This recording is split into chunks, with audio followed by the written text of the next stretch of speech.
اعوذ باللہ من الشیطان الرجیم بسم اللہ الرحمن الرحیم سامعین محترم السلام علیکم ورحمۃ اللہ وبرکاتہ۔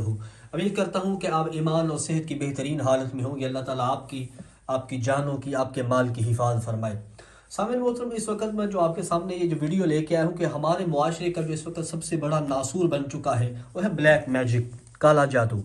اور جب بھی کوئی بندہ کسی کی حسد میں مبتلا ہوتا ہے کہ کسی کے پاس اچھا مکان دیکھ لیا، اللہ پاک نے اس کو رزق زیادہ وہ دیکھ لیا، اللہ پاک نے بڑا گاڑی دے دیا، گاڑی، مکان، بنگلہ، بینک بیلنس کسی کے سامنے پاس دیکھ لیا تو اس سے حسد پیدا ہو گیا، تو یہ بندہ اپنا حسد پورا کرنے کے لیے یہ کام کرتا ہے۔ اور یہ ایسا گندا اور غلیظ کام ہے کہ اس کام کے کرنے کے لیے شیطان اور اس کے حواریوں سے براہ راست مدد مانگی جاتی ہے۔ حضرت علی رضی اللہ تعالیٰ، حضرت فاروق اعظم رضی اللہ تعالیٰ کے دور حکومت میں انہوں نے جادوگروں کو چن چن کر قتل کیا، ان کے گردنوں کو اڑا دیا تھا۔ اور جادو کرنے والا بندہ ایمان سے بھی محروم ہو جاتا ہے، کرنے اور کروانے والا دونوں ایمان سے ایک وقت آتا محروم ہو جاتے ہیں۔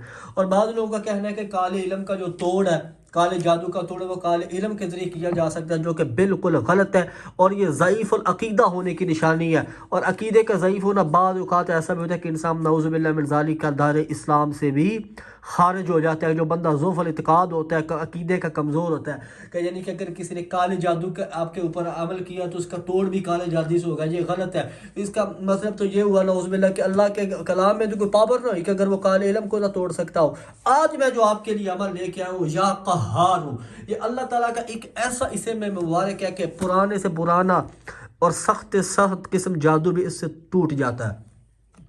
اللہ کا یہ واحد اسم ہے، اللہ کا یہ ایسا اسم ہے کہ جس سے بڑے جادوگر شیاطین بھی ڈرتے ہیں۔ یا قہارو، یہ عمل آپ نے کرنا ہے۔ یہ عمل آپ نے کیسے کرنا ہے ابھی میں آپ کو بتاتا ہوں کہ یہ عمل آپ نے باوضو کرنا ہے، ٹھیک ہے۔ سب سے جو پہلی شرط ہے، میں بلا آپ کا ٹائم ویسٹ کیا، ویڈیو کی طرف چلتے ہیں۔ سب سے جو پہلا کام ہے کہ آپ نے کیا کرنا ہے، یہ عمل آپ نے باوضو کرنا ہے۔ باوضو یہ آپ نے عمل کرنا ہے، ٹھیک ہے، ٹھیک ہے، جو پہلی شرط ہے، پہلی شرط ہے۔ دوسرے نمبر پہ جو شرط ہے، آپ نے عشاء کی نماز کے بعد، عشاء کی نماز کے بعد یہ عمل کرنا ہے، ٹھیک ہے۔ سب سے پہلی شرط ہے باوضو کرنا ہے، عشاء کی نماز کے بعد کرنا ہے۔ اس کے بعد آپ نے تیسرے نمبر پہ اللہ تعالیٰ کا اسم مبارک یا قہار یا قہارو، یہ آپ نے 707 بار پڑھنا ہے، ٹھیک ہے۔ اللہ تعالیٰ کا اسم مبارک یا قہارو، یہ آپ نے 707 بار پڑھنا ہے میرے بھائیوں، ٹھیک ہے نا۔ باوضو کرنا ہے، عشاء کی نماز کے بعد کرنا ہے، اور یا قہارو 707 بار پڑھنا ہے۔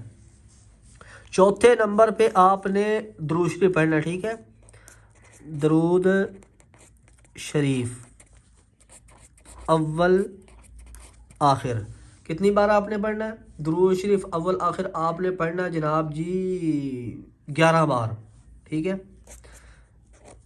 11 بار اول آخر درود شریف پڑھنا ہے، ٹھیک ہے۔ سب سے پہلے کہ باوضو کرنا ہے، عشاء کی نماز کے بعد کرنا ہے، یا قہار 707 پڑھنا ہے، اول آخر درود شریف لازمی پڑھنا ہے 11 بار۔ اور یہ عمل آپ نے 41 دن تک مسلسل کرنا ہے بلا ناغہ۔ انشاءاللہ اس عمل کی برکت سے پرانے سے پرانا جادو، سخت سے سخت قسم کا جادو، اس کو اللہ تعالیٰ ختم فرما دیں گے، اور وہ جادو کرنے والا شخص بھی آپ کی منتیں کرے گا، بھائی میرا پیچھا چھوڑ دو۔ انشاءاللہ یہ عمل آپ کریں تو یہ ہزاروں لوگوں کا آزمایا ہوا عمل ہے، میں نے اپنی طرف سے نہیں دیا، الحمدللہ میرے جتنے وظائف ہوتے ہیں وہ سبھی کے سبھی مستند ہوتے ہیں، اور زیادہ تر میں اللہ تعالیٰ کے ذاتی ناموں سے میں لے کے آتا ہوں۔ آخر میں اتنا کہتا ہوں کہ چینل پہ نہیں تو چینل کو سبسکرائب کر دیں اور بیل آئیکن کو ضرور دبائیں تاکہ ہر آنے والا ایسا اکثیر اور مجرب نسخہ آپ تک پہنچتا رہے۔